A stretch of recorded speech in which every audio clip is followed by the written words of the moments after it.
आशीष ध्यान की वाणी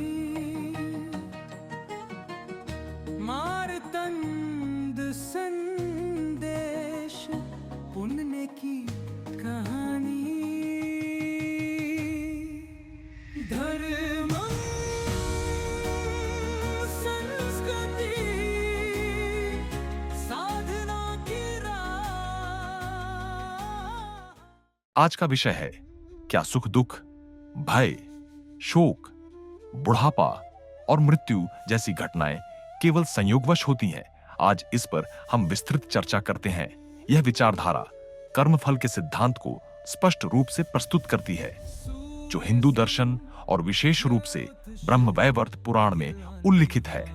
इसे आधुनिक संदर्भ में देखें तो यह सिद्धांत हमें यह समझने में मदद करता है कि हमारे जीवन में सुख दुख, भय, शोक, बुढ़ापा और मृत्यु जैसी घटनाएं केवल संयोगवश नहीं होती, बल्कि वे हमारे पूर्व और वर्तमान कर्मों का परिणाम होती हैं। नमस्कार, मैं हूं आपका होस्ट आशीष त्रिपाठी और आप जुड़ चुके हैं मार्तंड संदेश के साथ। तो शुरू करते हैं आज की चर्चा। एक, कर्म और भाग्य का संबंध। आज के समय में लोग अक्सर अपनी असफलताओं या कठिनाइयों के लिए भाग्य को दोष देते हैं, परंतु यह श्लोक स्पष्ट करता है कि जो कुछ भी हमारे जीवन में घटित होता है वह हमारे कर्मों के अनुसार ही होता है। काल एव करोतीच, अर्थात काल, समय केवल कर्मानुसार परिणाम देता है, न कि स्वेच्छा से कुछ करता है। इसका अर्थ यह हुआ कि कोई भी परिस्थिति, चाहे वह सुख हो या दुख, केवल भाग्य का खेल नहीं है, बल्कि हमारे द्वारा किए गए कर्मों का प्रतिबिंब है। अतः यह सिद्धांत हमें अपने कार्यों के प्रति उत्तरदायी बनने की प्रेरणा देता है, क्योंकि भविष्य में हमें उन्हीं का फल भोगना होगा। 2, शुभ और अशुभ कर्म का प्रभाव। शुभ कर्म से अशुभ कर्म का नाश नहीं होता और अशुभ कर्म से शुभ कर्म समाप्त नहीं होते। यह सिद्धांत वर्तमान जीवन शैली में अत्यंत प्रासंगिक है। अक्सर लोग सोचते हैं कि अगर उन्होंने कुछ अच्छे कार्य कर लिए हैं तो उनके बुरे कर्मों का प्रभाव समाप्त हो जाएगा, लेकिन यह शास्त्र कहता है कि ऐसा नहीं होता। दोनों कर्मों का फल अलग अलग भुगतना पड़ता है। उदाहरण के लिए, यदि कोई व्यक्ति चोरी करता है और बाद में दान करता है तो उसका चोरी का पाप समाप्त नहीं होगा, उसे उसका दंड भोगना ही पड़ेगा। अगर कोई व्यक्ति अच्छे कर्म करता है लेकिन किसी अन्य समय में बुरे कर्म भी करता है तो उसके दोनों कर्मों का फल उसे अलग अलग समय पर भुगतना पड़ेगा। 3, युधिष्ठिर का उदाहरण। और वर्तमान समय महाभारत के प्रसंग में युधिष्ठिर ने केवल एक असत्य वचन कहा था। अश्वत्थामा मारा गया, जो कि आंशिक रूप से सत्य और आंशिक रूप से असत्य था।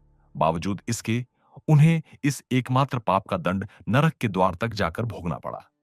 इसका वर्तमान जीवन में क्या अर्थ है? आज लोग छोटे छोटे झूठ बोलने को गलत नहीं मानते, जैसे कि व्यापार में धोखाधड़ी, नौकरी में झूठे बहाने या व्यक्तिगत जीवन में छल कपट। परंतु यह सिद्धांत हमें सिखाता है कि एक भी पाप का प्रभाव होता है, चाहे व्यक्ति ने कितने ही अच्छे कार्य किए हों। अतः सत्य और नैतिकता का पालन हर परिस्थिति में करना आवश्यक है, क्योंकि कर्मों का लेखा जोखा बड़े ही सूक्ष्म रूप से रखा जाता है। 4, कर्म और आधुनिक समाज। आज के समाज में लोग तात्कालिक लाभ के लिए नैतिकता से समझौता कर लेते हैं। राजनीति, व्यापार, व्यक्तिगत जीवन, हर क्षेत्र में लोग सोचते हैं कि अगर वे कुछ अच्छा कर लें तो उनके बुरे कर्म छिप जाएंगे। परंतु यह शास्त्र बताता है कि ऐसा संभव नहीं है। व्यावहारिक शिक्षा, अपने कर्मों के प्रति सजग रहना।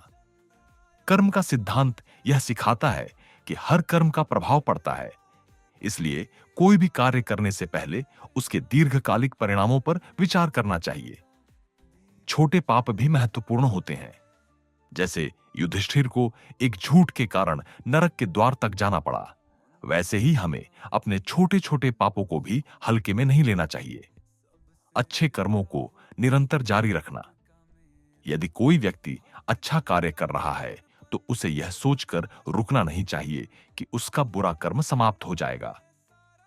उसे दोनों के फल भोगने ही पड़ेंगे। इसलिए केवल शुभ कर्मों को निरंतर बढ़ाने का प्रयास करना चाहिए। यह शास्त्रीय ज्ञान हमें आधुनिक जीवन में भी प्रासंगिक दिशा देता है। हम अपने सुख दुख के लिए स्वयं उत्तरदायी हैं और हमारे कर्म ही हमारे भविष्य का निर्धारण करते हैं। इस ज्ञान के आधार पर हमें सदैव सत्कर्मों की ओर अग्रसर रहना चाहिए, क्योंकि कोई भी कर्म व्यर्थ नहीं जाता और समय आने पर उसका फल अवश्य मिलता है।